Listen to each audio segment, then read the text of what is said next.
I'm Callie Alpert with the New Center for Holistic Learning in New York. Today we're talking with Robin Rose Bennett, who is a storyteller, a writer, and a green witch herbalist. She has been offering classes in wise women healing ways, herbal medicine, and earth spirit teachings since 1985 at herb conferences, festivals, clinics, medical and nursing schools, and most joyously, outside with the plants. Her new center workshop, entitled Violets, Dandelions, and Wild Plants, oh my, an afternoon of herbal pleasure and self care, will take place April 20th, 2 to 4 o'clock Eastern Time in person, and you can register on our website, newcenterny.org. Robin, welcome. So nice to see you today. Thanks for making the time. Thank you, Callie. Pleasure. So let's start with the basic idea of herbs. So many people think of herbs as something that you might grow on a windowsill or sprinkle on your pasta, but they might not understand the depth of the wisdom that plants and herbs bring to your life. So can you speak a little bit to that? Yes, indeed. And there's nothing wrong with, growing herbs on your windowsill. It's a way to get to know them. But yes, herbs are multidimensional. They're not only plants that we like to take in for medicine and food, but they're also teachers and they're also healers. So, the way that I like to teach about herbs is to help people to experience for themselves how the plants are beings in their own right. And they've been on the earth far longer than we have, and they have um, a lot of things they can help us with that we need. So you've been doing this for a really long time, and this is perhaps a pretty big question, but can you bottom line maybe after all the years that you've been working in this field, some of the bigger lessons that you've learned from the medicine of herbs and plants? Yes, absolutely. So I'm going to answer you about the things that are closest to my heart. And as I say them, I want to emphasize that I'm not against or immune to or ignorant of, is really what I mean to say, the science, the chemistry, the this, the that of plant medicine. But when you ask me my biggest takeaways, my biggest learnings, they have to do with how plants heal through love. And they have to do with how um, we evolved with plants, with plant medicine. And so our bodies recognize the nutrients and the healing chemicals, vitamins, minerals, chemicals, the chemistry of the plants. That's part of our evolution. And so they work astoundingly well for simple things and far more complicated things because our bodies recognize the very makeup of the plants, and they can receive the medicine from plants in a way that we can't from manufactured substances. The other strongest thing I want to share with people, because it's been so meaningful to me and so many thousands of students over the years, is that the plants have brought a sense of belonging to this earth and belonging on the earth, a sense of kinship that I think we are really hurting for, struggling for. People are so many of our illnesses come from feeling really stressed about feeling isolated, alienated, lack of community support. And the plants provide this amazing entree into opening to community. And what I've seen and experienced for myself is that that opens the door to creating better and healthier and deeper relationships with other people as well. So those are my big takeaways. Oh, and better health. Hello, yes, better health, for which I'm so grateful, right? As I am eldering, right? I started as a very young woman 40 years ago, but I see the vital um, energy that the plants help me and others to have. I wanted to ask you a little bit more about the idea of the energy because plants, herbs, obviously have the medicinal properties in a concrete way. Mhm. What about in a more spiritual or esoteric way in terms of the energy of being more in touch with nature and that being a healing mechanism in and of itself? Can you speak to that just a bit? Yes, if you could only do one thing, it would be go outside. Yeah. Right? If at all possible, go outside, get your feet on the earth. I did my first practice my first 10 years as an herbalist in New York City, right in the heart of the beautiful Isle of Manhattan.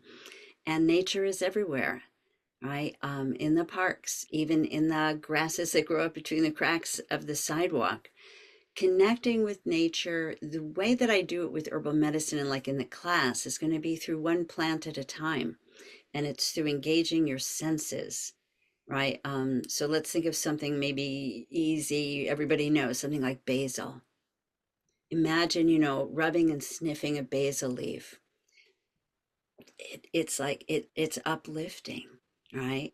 And of course, we can have it in pesto, right? But we can also have it as a tea. We can have it in so many different ways. But in answering your specific question there, right? So we have basil as a magical plant all over the world is revered as a plant to help with abundance. Basil as a spiritual ally, again, as I said, it's expansive and uplifting. As a physical ally, it is helpful in colds, flus, viruses, bacterial infections, fungal infections, right? You name it. So, all these different multidimensional levels. And you really only have to connect with one plant to open the door. And that was how I was taught as well. I was taught to start with one plant, and one plant that maybe draws you in some way. Your heart feels called. Maybe it's a tree you walk by, you don't even know its name. But I would say, touch a tree, or put your back to a tree and maybe raise one foot and put one foot up against it as you lean into the tree. And it's not hard to connect. What is the most challenging thing for many is simply stopping and taking the Mm. time, which is why the class is on let's take the time for self care, right? Because if you don't, well, everybody, we all know, right? When we don't do that, we deplete ourselves, we're exhausted, Yeah. we're not happy, we're not in our natural joy. And very importantly, we besides also we get sick more, is that we then also don't have the energy to take care of the planet, to take care of whatever is ours to do in this time of such enormous challenge, crisis. And I call it the evolutionary chaos of now, because we're evolving. And this probably is the real key, is the plants have teachings for us on how to evolve, on how to open our consciousness and grow ourselves. So I like to say, we think we grow plants, and I love gardening, but really they grow us. They do. They do. I love how you said that about the different tentacles of plants being an ally, like spiritual, medicinal, emotional. Um, the other piece that hearing, I don't like to. I'm not going to start that way because this might have to stand on its own. Um, it strikes me that there's a cyclical relationship between humans and plants. You talk so much about the benefit of plants to us, and also the fact that they can't survive or thrive without our help, or at least without our destruction. Those are Right? two So we're different things. relying on each other.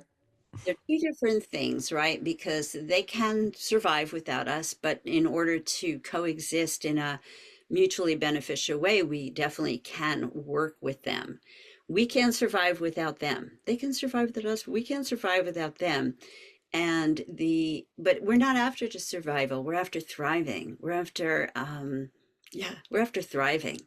And, the one of the most foundational ways to experience our relationship with plants is to first to learn of and then to do it, is to learn that every breath we take in is the plant's exhalation.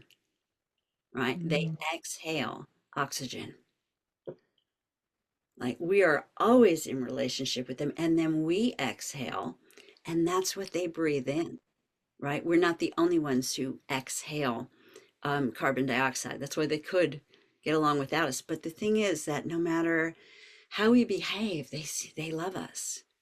It's quite remarkable, really, and so touching.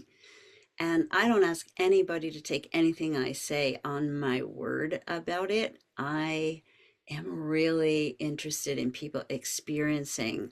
I'm more than interested. I'm committed and devoted to helping people experience this reality for themselves because it changes everything. It changes how you get up in the morning, and then it changes how you care about the air and the land and the water and each other, right? And this is what we're being asked to do, right? We're being asked in a way to grow up, right? And really care for each other and that which sustains us. And it is a love relationship. And I've seen again and again that plants help people open to joy. Talk about an exercise in spirituality and mindfulness, that interdependence that you speak of. It's so beautiful. Thank Mhm. you for that. Welcome. Do you remember, before we get to the specifics of your upcoming class, do you remember the first plant that you spent time with and the impact that it had on you? Yes, there's a couple of different ways I could answer that. I remember the first plant that came to me in a dream. And that Mm. plant was a plant I had no idea what it was, and that was the elder tree, as it turned out. So to this day, I consider elder one of my three most profound plant allies. And I now have it planted, around my land as well. So that was cool. Came to me, told me to, like, I was very fearful. I was fearful about living on this earth, being in a body as a woman. I just had a lot of fears. And in the dream, the elder said, come under me, and you'll be safe. And this was very odd because the tree is not like an oak. It's not like a big tree. Like if you're standing behind an elder tree, anybody can see you from anywhere. So it was a psychic protection. Mm. And then when I went to do my first herbal apprenticeship, I saw this really kind of scraggly looking tree in my teacher's garden. And I said, that's the tree. What tree is that? And it was the elder. So that was one way I could answer you. The other way, and this is kind of fun, is that I was a very new herbalist. I'm not even sure if I had started studying it or I was just reading books, but my mother's best friend came in and she had smashed her finger in a car door and they were going to surgically remove it. And from some place, I think it must be from like a many past lives as an herbalist or something, I just said, no, wait, I know what to do. I didn't know what to do. I ran up to like the only two books I had. There was no internet yet, right? And I came up with something for her. And I told her, you're going to make this tea. You're going to stick your finger in it like 5, 6 times a day. She didn't have to get that removed. So I was hooked. And you knew your path was clearly set before you before you even knew it. Yeah, I didn't own it yet at that point, but I will never forget that. Yeah. And then the very first time I was introduced to herbs for healing, I went to an herbalist for a problem I was having. I got the herb tea that he told me to go get in the store. I was living in Northern California then, so it was much more ahead of us on the East Coast at the time. And I made the tea and I couldn't drink it. So I thought, all right, that's that. Herbs, not for me. So I learned subsequently, right, how you prepare your medicines, what form you get them in really makes a big difference because if you aren't going to drink it, it's not going to help you.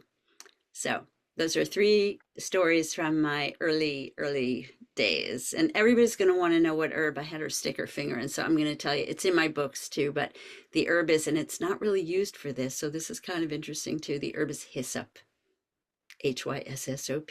That was the herb. Hyssop, and who knew there was an off-label benefit for Ah, even those who know what hyssop is, right? But right. That's right. that's where we can learn more from you. Hmm. Beautiful stories. That's really that's a beautiful, powerful story. Um, do you live in New York City? No, not You're anymore. okay, but I know we're going to be obviously the center is based, a lot of the audience and participants. So I'm just thinking about how to pose this question. Um, Oh, okay, that's not part of our interview. Okay. yeah, yeah, yeah. No, it Yeah, I'm all a city is. girl. Yeah. From the city, my Um, from the city. It's yeah. um, let's see. Tell me how we can like connect with herbs in the city. Yeah, that's exactly what I was Okay. working on in my cooking up in my mind here, just a full sentence. Robin, how can people become herbally aware when they're living an urban existence and feeling like they don't have access or it's a lot more difficult to have exposure to some of these plants and herbs that you like to talk about and teach about? Hmm. Well, you will be really surprised, Callie, because the thing about plants is they come where the people are. They come where the people are. I now live on the edge of a 3,000 acre protected state forest, and I still come to New York City for some of my herbs. How's that? Right? And the thing is, in the tradition I work in, which was I called it forever the wise woman tradition, but now I call it the wise wild woman tradition because we work so much with untaming ourselves. And we work with the weeds, we work with the wildflowers, and those plants are abundant everywhere, everywhere, everywhere, everywhere. So, like in the class, we're going to work probably 100%, maybe 95%. I don't haven't packed it yet, right? But we're going to work with herbs that grow in the parks of the city. Now, we're not allowed to pick from flower beds in the parks, but I never had a problem with gathering some weeds. If I was asked, "What are you doing?" and I say, "Well, I'm picking these weeds," they're like, "Okay." Right. So, yeah, so that's how we connect is that nature is everywhere, right? So the plants we'll work with, these wild plants are the hardiest, most vital plants. So when we take them into us, or we put them on us, or we bathe in preparations made from them, we're also assimilating and absorbing that vitality, that hardiness, that like, you know, I can rise to whatever occasion, right? Like the weeds do. So in the city, right, you can find dandelion, violet, hawthorns, mugwort, like all these different plants that we're going to play with. And I just love to show people the abundance that's available. And I like to do classes and walks in cities. I lived, New York Magazine called me the Green Witch of New York back in the 90s. And I lived uh, and did my herbal thing for the first 10 years I was an herbalist in Manhattan, right? So, city, country, herbs are everywhere. Such a good vote of confidence for people that don't even know, don't know that or don't feel comfortable that they have access or that they have to jump on a train to, ride a few hours away from where they live. So that's Right. very reassuring. Yeah, and you can do both. And it just changes how you feel living in the city to walk through a park and kind of know, oh, that's violet. Oh, that's dandelion. Oh, that's a pine tree. Oh, you know what I mean? It's like, again, it happens. It happens. I see it over and over again. You have a more expanded family. I love that. So let's talk about the specifics of your upcoming new center class on April 20th. It's a 2 hour class, and I know your students are getting very excited about it. Can you speak to some of the features, some of the focal points that you're going to be teaching? Sure. Within the context or matrix of everything you and I have already said, right? Specifically, we'll be tasting different herbal teas and infusions. I'll be showing you um, how to take the plants in a variety of ways for pleasure and for self-care. So in other words, you don't have to only use herbal medicine when you're sick, right? This is about maintaining health and again taking time. So it'll be really literally teaching kind of the practices that I've come to feel are very self-supporting, be it making a bath with linden blossoms. Beautiful lindens grow in the cities and the and all the boroughs. When I say the city, not just Manhattan, but all over. My great grandmother was an herbalist in Brooklyn way back when, right? Making bath with something like linden or making an oil with a plant like violet. And these are not right. It's not like that making your own is the only way that you can leave the class and use these things, receive these beautiful gifts from the plants, but it's just a part of what's possible. I also will provide resources of places you can locally purchase herbs, that are pre-made for you, but we'll play with sprays, oils, teas, baths, maybe hand baths, foot baths too. Yeah, oh, smokes, all kinds of goodies. So those are some of the specifics. We'll probably sing. I usually like to sing in class as well. Oh, and also for sure, I'll guide everybody through a beautiful meditation to connect with the earth, to connect with a plant like in a deeper way than you may have done before. Again, because it's all in the experience. Gathering knowledge, gathering information is great, but it doesn't help you transform. Right. Right. And I think that we're after, especially the people who are going to come like to the new center or who came to the open center, who's now reincarnated as the new center. I'm so happy. Are searching for like the authentic depth of healing, not just the quick fix. And it's not that herbs always take a long time to make you feel well. Absolutely not. But it also goes deep and it's sustainable. That's the thing too. It's sustainable. And sometimes you need support. I find you need support to validate or affirm that it's important, that you matter, that your self-care is worthy. Like you might either be filled up with the busyness of your life, right? Yeah. Um, and or with so many dire challenges going on. What right do I have, right, to take Mm, for me? And it's important to that we examine um, the falsehoods in those that thinking, because everything we are then and do for ourselves, it vibrates outward, it ripples outward. So if I'm um, standing up for something I believe in, say I'm marching, right, or I'm walking, and I'm coming from a place of fullness and love and care about whatever I'm standing up for, it has a different effect, right? Than if I'm exhausted and I'm depleted and I go to take this march because I have to, right? So yeah, so this is, and I just want people to just give themselves the gift of 2 hours that is just for you. It's just for you to give to yourself, to receive, to open to receive. I, excuse me.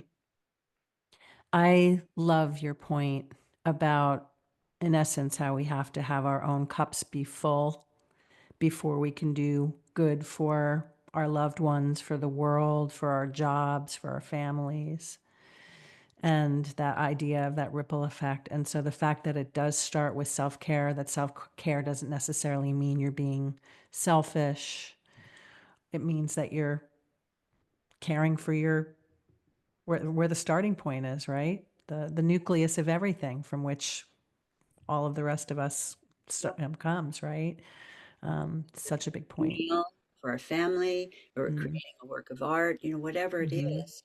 Yeah, it's who's doing it.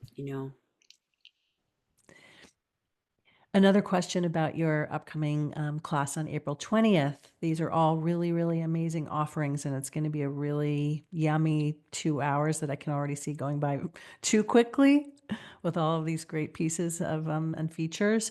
Are these learnings and readings and tastes and smells and creations all going to, and meditation even going to be something that each participant can take back with them and recreate on their own?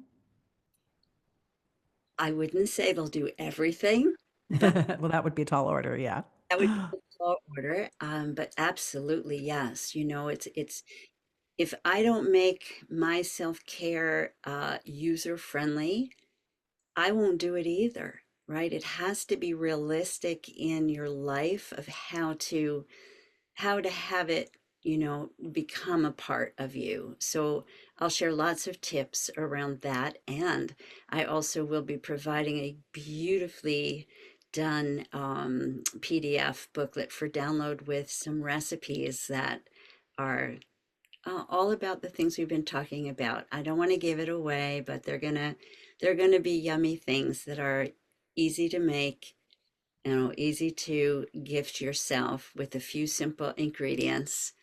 And, as far as taking the time to do it, hopefully the class will inspire you to want to do that and to make more time for yourself. Because every time, like if I give my students, my apprentices, an assignment, say, like, take a lavender bath, Mm. response afterward is always like, why don't I do that more? Hmm. It's So like, true. it's not so hard as you think to reset, right? To reset. Like if you're scrambling, you're frazzled, you're fragmented or frantic or all these things, these places, we all go there, right? But it's how do you come home to center? Like that's a way maybe to think about this too, is it's like giving you a place to return to again and again and again. Like the plant always has its roots in the earth. It knows where it is. We, not so much all the time, right? We're pulled here, there. I mean, I'm not immune to this at all, right? I'm not coming from any pedestal. These are my practices too. Right. So it's more like, how do you come home? How do you come home again and again? And the herbs are so beautifully helpful. And again, they're not exotic. They're right where we are, all around us. In fact, the closer they grow around you, the more those are the herbs you ought to be using. Robin Rose Bennett coming to the new center on April 20th. We're so excited to have you. If you'd like to register for Robin's class on that Sunday afternoon, you can just go on newcenterny.org, our website. Her program is right there and readily available and waiting for your easy registration. So we so look forward to it. And I very much appreciate you making the time to talk with me today. Thank you. Oh, thank you so much. I'm very excited about coming into the city and offering this class to you. And I'm excited for this rebirth of the new center.